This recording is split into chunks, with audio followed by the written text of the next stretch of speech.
মিরাজ আফ্রিদি ভাই, তুমি এ কি করলে ভাই? শেষমেশ তুমিও বন্যায় মানুষেরই সাহায্য করতে গেলে।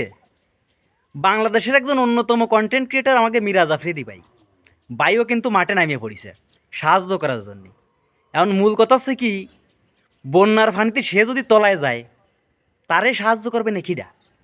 এই নিয়ে দেখতেছি ফেসবুকে পোস্ট আর ভিডিওর অভাব নাই, ছবি দিয়ে দিয়ে মানুষ পোস্ট করতেছে। আমারও সেই একই কথা ভাই, তুমি যদি ফানিতে তলায় যাও, তোমারে কিরা সাহায্য করবে না?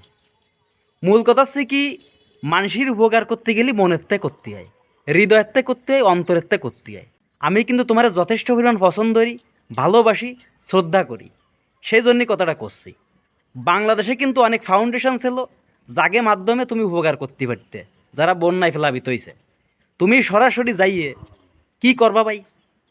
বাংলার মানুষ একটু বুঝতে চাচ্ছে, তুমি কি করবা যাই ওই জায়গা, তাকে যে কিভাবে উপকার করবা, এটা তো আমি এখনো বুঝতে পারতেছি না। দর্শক বন্ধুরা, তোমরা যদি জানিয়ে থাও, আমার একটু কমেন্টে জানায় যাইও। মিরাজ আফ্রিদি ভাই যথেষ্ট একজন ভালো মানুষ, মানুষের সুখে দুঃখে পাশে দাঁড়াইছে, কিন্তু সে এই বন্যা কবলিত মানুষকে কিভাবে সাহায্য করবে? আমি মানলাম অর্থনৈতিক দিক দিয়ে সাহায্য করতে পারে, কিন্তু সেটা লোক দিয়ে করাতে পারতো, তার টিম মেম্বার দিয়ে করাতে পারতো, বা অন্য কোনো ফাউন্ডেশন দিয়ে করাতে পারতো। কিন্তু সে নিজে যাইয়ে কি প্রমাণ করার চেষ্টা করতেছে, এইটা আমি এখনো বুঝতে পারলাম না। আর মূল কথা হচ্ছে কি ভাই, এই তোমার এই কাজটা আমার তেমন একটা ভালো লাগি নাই। ফেসবুকে কম বেশি সকল আছে তুমি নাকি ভিউ ব্যবসায়ী, অমুক ব্যবসায়ী, তমুক ব্যবসায়ী, কিন্তু ব্যক্তিগত দিক দিয়ে তোমার আমার ভালো লাগে। তুমি যেসব কাজকর্মগুলো করো, এটা আসলে মানানসই, এটা আসলে ভালো কাজ। কারণ এই যে মানুষের যাই উপকার করা, তোমার যে অবস্থা, আমি কিন্তু হিংসা করে করছি না।